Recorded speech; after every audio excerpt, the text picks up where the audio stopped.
Jumpa lagi dengan kami di podcast Ngopi Mama, ngobrol pengetahuan iman Maria Immaculata Mataram.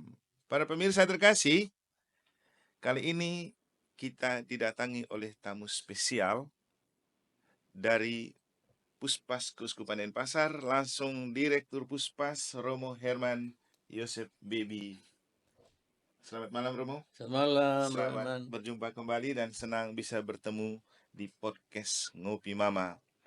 Nah, kali ini kami mengajak Romo untuk ngobrol tentang seperti apa sih perjalanan pastoral Keuskupan Denpasar dan apa yang dilakukan untuk 1 tahun ke depan dalam rangka mewujudkan gereja sinodal persekutuan partisipasi misi. Romo Bebi, setelah lama berkiprah dan bergulat dengan karya pastoral di Keuskupan Denpasar, kira-kira sejauh ini kalau boleh Romo mengungkapkan bagaimana perasaan mengabdi dan memberikan diri melalui pelayanan-pelayanan di Pusat Pastoral Keuskupan Denpasar. Terima kasih Romeman. Salam sejahtera buat semua hanya di Ngopi Di Mama. Mama. Cukup menarik dengan apa yang sementara menjadi perbincangan kita sekarang ini berhubungan dengan karya pastoral Keuskupan Denpasar. Jadi sejak tahun 2002 saya sudah balik dari Roma. Saya ditempatkan Bapak Uskup di kantor pusat pastoral. Dan hal pertama yang saya lakukan adalah saya kontak almarhum Bapak Uskup Agung Ende, Monsinyur Vincent Sensi Potokota yang waktu itu direktur pusat pastoral untuk mau meminta tolong mendapatkan data pengelolaan pusat pastoral Keuskupan Agung Ende. Dan beliau mengirimkan butiran tebal dengan langkah-langkah strategis perjalanan karya pastoral Keuskupan Agung Ende yang kalau saya bandingkan dengan dokumen yang ditetapkan oleh Sinode Keuskupan Denpasar pada sinode yang pertama itu hampir sama strukturnya dan juga seksi-seksi yang ada di 3 bidang di BPI, BAK, dan BPU. Karena itu saya pelajari semua dokumen itu sambil membandingkan apa yang dibuat oleh Keuskupan Agung Ende dan lalu mulai menjalankan tugas yang diberikan Bapak Uskup almarhum Monsinyur Benjamin Bria kepada saya dan mulai berjalan dengan baik, cukup bagus karena kita punya dokumen dasar. Ya berarti sejak tahun 2002 Romo diberi kepercayaan untuk mengelola lah, boleh dibilang begitu, karya pastoral di Keuskupan Denpasar. Berarti sekarang sudah tahun 2024 di penghujungnya bulan Desember. Berarti kurang lebih 22 tahun ya Romo mengabdi dan memberikan diri dalam karya pastoral Keuskupan Denpasar di Puspas. Nah, waktu itu kan Romo baru pulang dari Roma. Dan di Denpasar kalau tidak salah waktu itu baru dilaksanakan sinode pertama untuk Keuskupan Denpasar tahun 2001. Dan Romo langsung begitu pulang diberikan tugas dan tanggung jawab seperti membuat sinode 1 itu berbuah begitu. Nah, waktu diberikan tugas pertama ini kira-kira Romo merasa bagaimana itu, dengan pengalaman baru pulang studi, kemudian langsung diberikan tugas dan tanggung jawab yang tidak ringan seperti itu, kira-kira perasaan yang ada dalam diri Romo waktu itu bagaimana? Jadi yang pasti kaget ya, dengan diberikan tugas untuk ngurus pusat pastoral. Tapi kan kemudian sebagai seorang imam harus selalu siap untuk menjalankan tugas yang diberikan Tuhan lewat gereja melalui uskup. Maka seperti yang saya bilang tadi, saya pelajari dokumen punya Keuskupan Denpasar dan membandingkan dengan dokumen pastoral Keuskupan Ende, lalu coba menjalankan itu sesuai dengan harapan dari sinode pertama dan cukup bagus di hari-hari awal dan sampai selanjutnya. Berarti kan ini sudah berjalan begitu lama dan Romo pasti punya banyak pengalaman berkaitan dengan karya-karya pastoral di Keuskupan kita, dan sejauh ini Keuskupan Denpasar kan sudah memasuki atau melaksanakan 5 kali Sinode. sinode, dan terakhir itu kemarin kita melakukan sinode 5 dengan menghasilkan 5 tema tahun pastoral setiap tahun. Nah, sejauh ini dari pengalaman dan pengamatan Romo, setelah berjalan sesuai dengan pedoman yang sudah diletakkan dasarnya dan diarahkan sesuai dengan hasil sinode pertama, itu bagaimana Romo menemukan kemajuan yang terjadi di keuskupan dalam konteks pastoral? Jadi boleh dibilang Keuskupan Denpasar beruntung karena menyelenggarakan sinode pertama dan Bapak Uskup almarhum Monsinyur Benjamin Bria meletakkan dokumen dasar, pedoman dasar bagaimana mengelola pastoral di Keuskupan Denpasar ini dan mulai dengan pembenahan struktur. Berarti bahwa sebelum terjadi sinode pertama, karya pastoral Keuskupan Denpasar berjalan, tetapi tidak dalam satu struktur Oh yang ya, benar-benar rapi. Sejak di 2001, berikut penetapan di 2002 itulah ya. Keuskupan Denpasar dalam karya pastoralnya boleh berjalan sesuai dengan pedoman dan itu cukup bagus karena di pedoman itu menghadirkan keterlibatan umat awam dalam karya pastoral sehingga gereja kita boleh berjalan sesuai dengan apa yang seharusnya bahwa itu gereja umat Allah.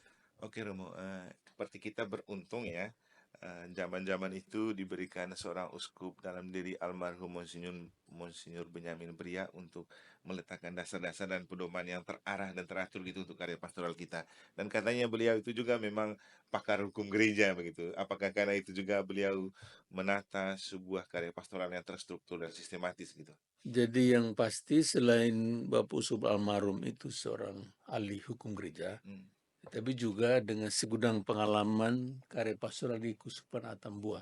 Hmm. Karena beliau sebagai seorang yang cukup handal di Keuskupan Atambua dalam karya pastoral yang pasti rapi dijalankan sehingga ketika masuk di Keuskupan Denpasar dan mulai dengan pembenahan struktur menghasilkan pedoman karya pastoral Keuskupan Denpasar, lalu boleh dibilang bahwa itu semua berjalan dengan bagus ya karena pedomannya jelas ya, Hmm. diatur dengan baik. Nah, sejauh ini menurut pengamatan dan penglihatan Romo, kan Romo juga sering turba ke paroki-paroki, bertemu dengan dewan pastoral, bertemu dengan umat, juga ketika melakukan sinode-sinode itu kan selalu memakai umat menjadi narasumber kan. Nah, kira-kira sejauh mana itu pedoman itu berjalan sampai di paroki, struktur itu tetap terjaga dan terpelihara dan membantu untuk kinerja karya pastoral di masing-masing paroki.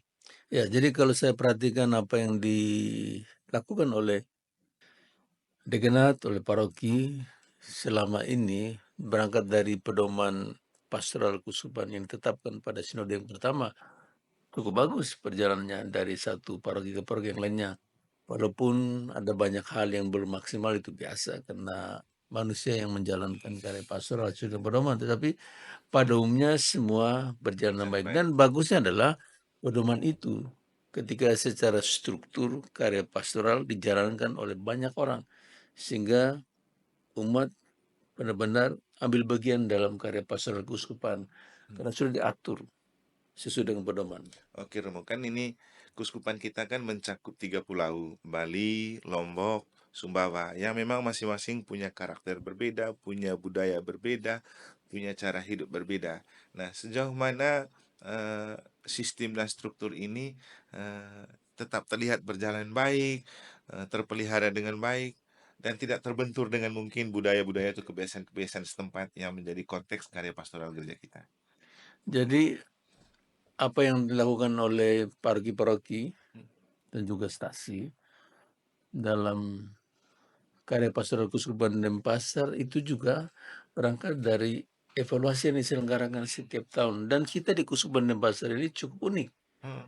Uniknya adalah saat evaluasi tahunan semua pastor diundang. Karena kunci keberhasilan dalam karya pastoral di paroki kan ada di pemimpinnya. Dan kita setiap tahun semua imam, apalagi yang ada di paroki itu wajib hadir. Hadir. Dan Dan keistimewaannya Romo, selain imam, juga awam-awam yang terlibat aktif dalam karya pastoral juga setiap kali preno saya lihat ada juga. ya, jadi itu yang membuat kita Keuskupan Denpasar menjalankan karya pastoral itu benar-benar sejalan dengan apa yang diharapkan oleh sinode yang pertama.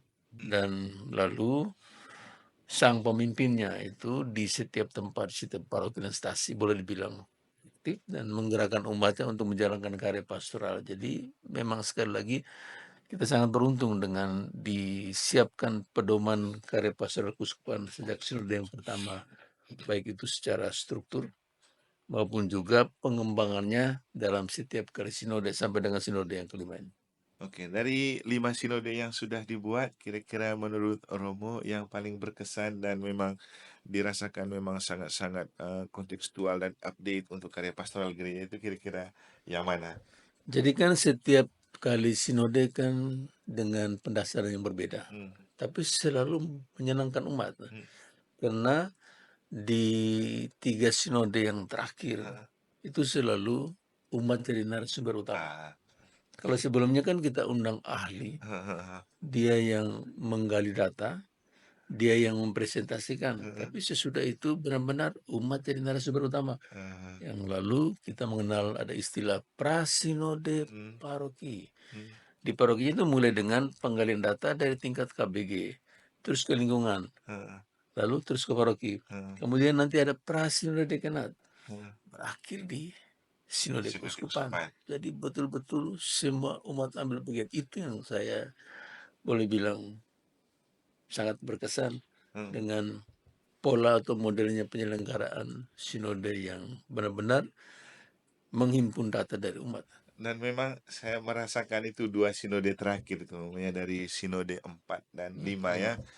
Bagaimana kita turun ke paroki, melakukan FGD di sana, meminta umat berbicara tentang hidupnya, hidup menggerejanya, lalu kemudian bagaimana mereka diberi kesempatan dan peluang untuk berpikir tentang apa yang harus dibuat ke depan.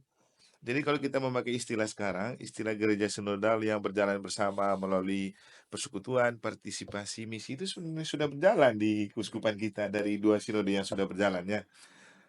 Atau bagaimana menurut pengamatan Romo? Ya, jadi ketika penyelenggaraan sinode para uskup sedunia Mhm, melalui Paus Fransiskus ada dokumen yang dikirimkan ke setiap keuskupan dan pertama kali seorang paus kepala gereja Katolik sedunia menyelenggarakan sinode para uskup heeh, tapi melibatkan umat, heeh. umat yang berbicara Jadi dan narasumber gitu. pola ini untuk kita bukan hal baru Mhm, karena kita sudah dalam terbiasa ya? beberapa sinode terakhir kita menyelenggarakan itu. Jadi gerakan sinodalitas itu Mhm, berjalan bersama mhm, itu boleh menjadi bagian dari seluruh kegiatan sinode kita selama ini. Jadi ketika terima tema dan mekanismenya dan polanya itu cukup mudah dijalankan di keuskupan kita karena kita sudah biasa menjalankan itu.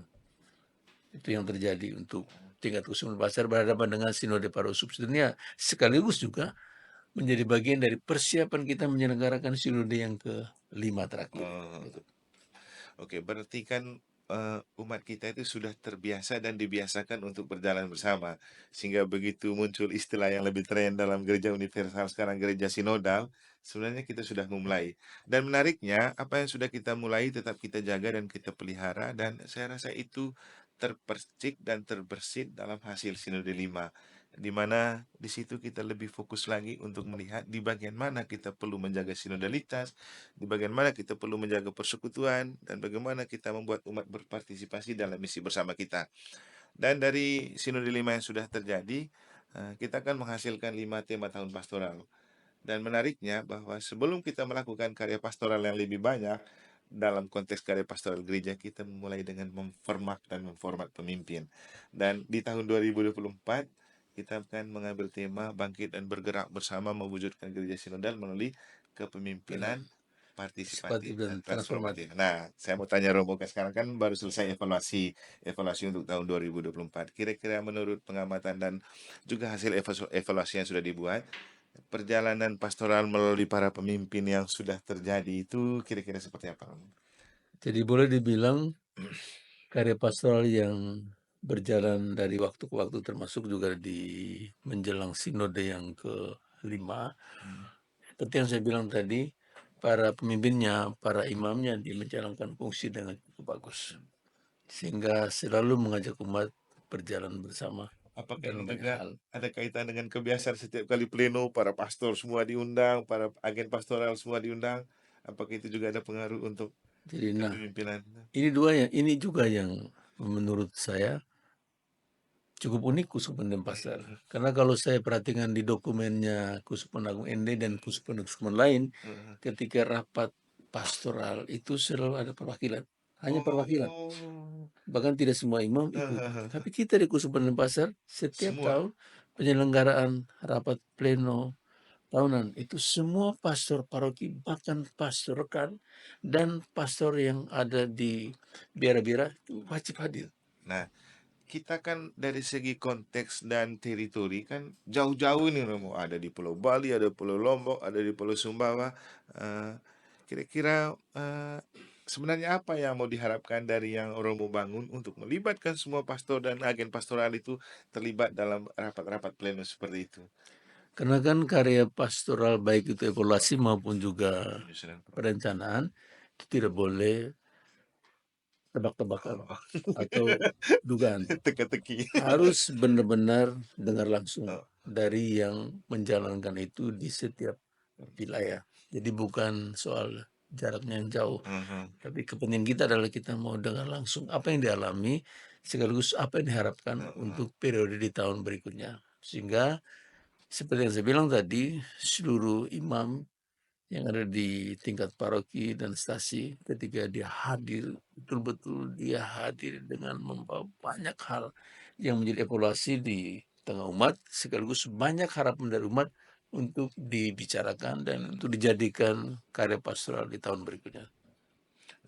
Nah, berarti kan dari segi apa namanya kekompakan, menjaga persekutuan untuk berpartisipasi, kita selalu berusaha untuk menjaga dan merawatnya. Nah, menurut pengalaman Romo sejauh ini di dalam struktur yang sudah tersusun rapi itu kan juga ada tupoksi istilahnya, tugas pokok dan tanggung jawab. Nah, sejauh ini kira-kira dari penglihatan dan juga hasil evaluasi kerjasama para pemimpin baik yang tertabis atau terbaptis itu kira-kira sudah berjalan seperti apa dia Romo? Kalau kita lihat data fokus group discussion Nah, menjelang prasinode dan sinode keuskupan di beberapa sinode terakhir ini, boleh dibilang cukup bagus. Ada koordinasi dan komunikasi kerjasama dalam karya pastoral di banyak aspek di tingkat stasi, paroki, sampai tingkat keuskupan. Jadi benar-benar pemimpinnya, para pastor paroki, pastor rekan, bahkan awamnya itu selalu bangun koordinasi, komunikasi yang baik. Tentu semuanya demi kebaikan bersama kan. Kalaupun ada kekurangan komunikasi dan koordinasi itu hal yang sangat kecil. Mungkin manusia persentasenya 0, sekian ah, persen yang belum sukses. benar tidak ada manusia yang Ya, sempurna. ya, Jadi betul. kita kan semua rekan kerja Allah. Jadi semua tergantung Tuhan punya mau. Oke Romo, sekarang kan kita akan mengakhiri tahun 2024 dengan tema yang sudah kita jalani dan sudah kita evaluasi. Nah, kita sudah akan memasuki tahun 2025 dengan tema tahun pastoral yang baru. Nah, kira-kira menurut Romo dari semua program yang mungkin sudah dirampung dan dirancangkan di Puspas untuk karya pastoral 1 tahun kita ke depan, kira-kira mana hal yang paling menarik sesuai dengan tema yang kita angkat itu? Jadi berangkat dari tema yang ditetapkan dalam sinode yang kelima untuk tahun yang kedua adalah bangkit dan bergerak bersama mewujudkan gereja sinodal yang militan Militan melalui katekese kontekstual. mm, Bagian kontekstual ini yang jadi yang kata kunci gitu. kata kunci sehingga Rumah Iman sendiri mengalami ketika kita rapat pleno mau dekenat ataupun 3 bidang di pusat pastoral semua merasa ini penting untuk menyiapkan program yang benar-benar bisa menjawabi apa yang menjadi konteksnya di tengah umat itu. Sehingga boleh dibilang 2025 kalau berjalan dengan baik, semua akan benar-benar menghadirkan karya pastoral yang booming karena itu sesuai dengan situasi Konteks, oke. dan Nah, kondisi. ini tema yang sangat menarik, Romo. Katekese yang kontekstual untuk umat itu militan dalam iman dan hidup gereja. Nah, kira-kira strategi apa yang dibangun oleh gereja supaya katekesi ini betul-betul kontekstual sesuai dengan kenyataan yang ada di setiap paroki, dekena, atau keuskupan? Jadi pasti berangkat dari situasi yang dialami oleh umat kita. Hmm. Dalam sinode kan kita mendengar bahwa Hmm. iman umat itu menjadi lemah Ah, gara-gara globalisasi ah, dan juga pengaruh hal-hal digital. ah, Sehingga orang mengalami situasi yang sangat sulit ya. Kalau diharapkan sebagai gereja menyiapkan karya pastoral yang secara konteks itu berhadapan dengan situasi yang sangat susah itu ah, supaya iman umat tumbuh dan berkembang secara militan sekalipun berhadapan dengan situasi globalisasi dan dunia modern ini. ah. Oke, Romo. Jadi dari kata iman yang militan itu mungkin juga ada yang bertanya-tanya, apakah militan itu sama dengan radikal?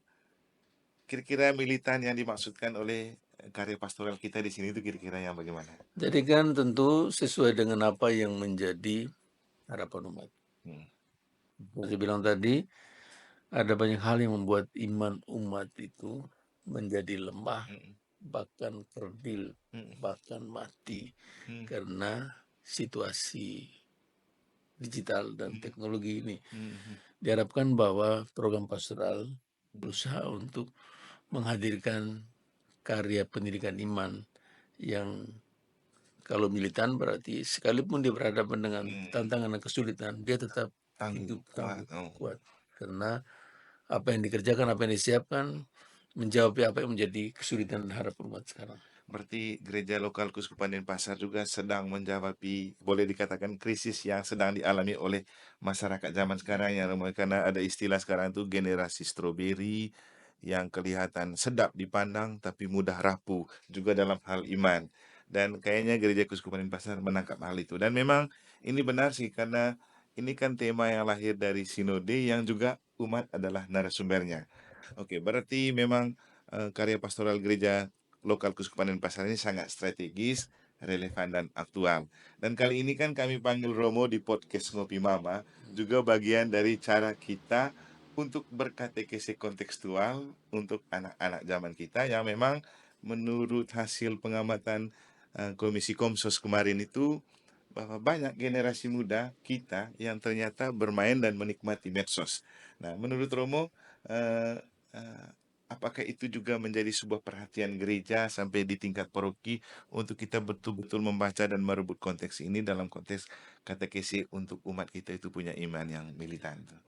Jadi harus kita akui bahwa orang-orang muda sekarang Hmm. itu hadir di dunia digital dan mereka begitu cepat Hmm.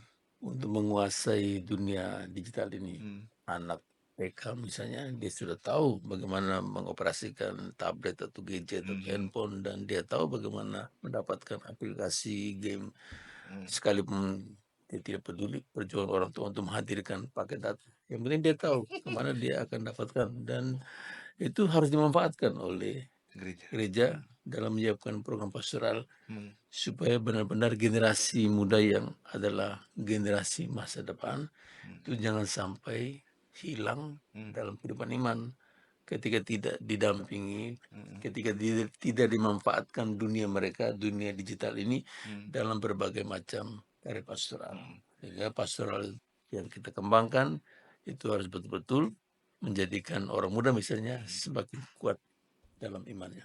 Dan kelihatannya ini menjadi kekuatan gereja Katolik ya, maunya karena gereja Katolik ini juga kan menyandang prinsip Ecclesia Semper Reformanda Est. Ya. Gereja itu harus selalu memperbaharui diri sesuai dengan perkembangan zaman. Dan gereja lokal Keuskupan Denpasar betul-betul memaknai itu dalam karya-karya pastoral yang dilakukan.